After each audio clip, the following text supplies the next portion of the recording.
4 minutes. 4 minutes. The gentlelady from Connecticut has 5 minutes remaining. Thank you, Mr. Speaker. I rise in opposition to this bill.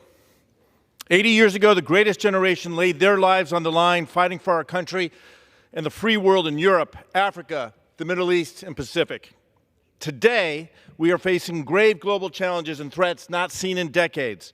The world is again looking to the United States to lead, and we must not shrink from the burdens of our responsibilities.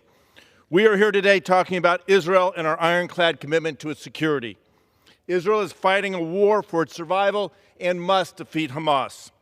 Hamas is a genocidal, nihilistic terrorist organization dedicated to the destruction of the state of Israel and the murder of the Jewish people. There will not be peace for Palestinians or Israelis until Hamas can no longer rule over Gaza or threaten Israel from its borders.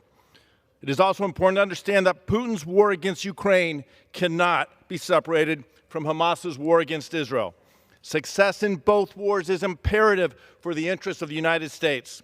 We must demonstrate to our allies and our enemies that we are not just able, we are committed to support Israel, Ukraine, and our friends in the Indo-Pacific as they defend themselves. Sadly, at this moment, the new Speaker of the House and the bill he brought to the floor today are coming up woefully short. Leaders from both sides of the aisle have long accepted 3 tenets in their support for Israel. Number 1, support for Israel must never be a bargaining chip.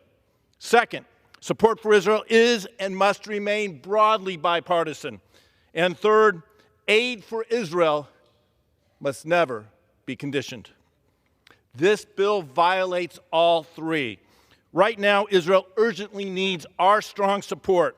Meanwhile, Republicans who have too long tried to use Israel as a political partisan wedge are now conditioning aid to Israel on the partisan demand we defund the IRS.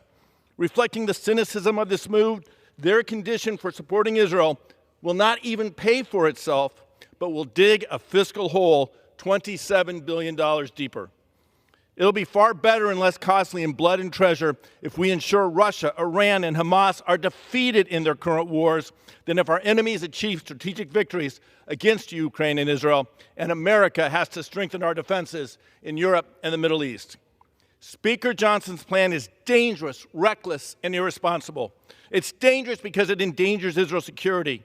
It's reckless because it conditions aid to Israel for the first time. It is irresponsible because it adds $27 billion to the national debt.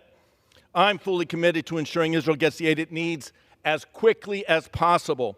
I will work with anyone, Democrat and Republicans, to get this done.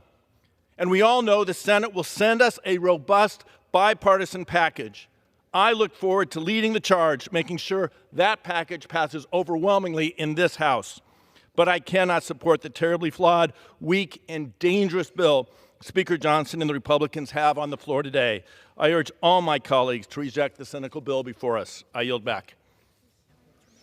Gentlemen.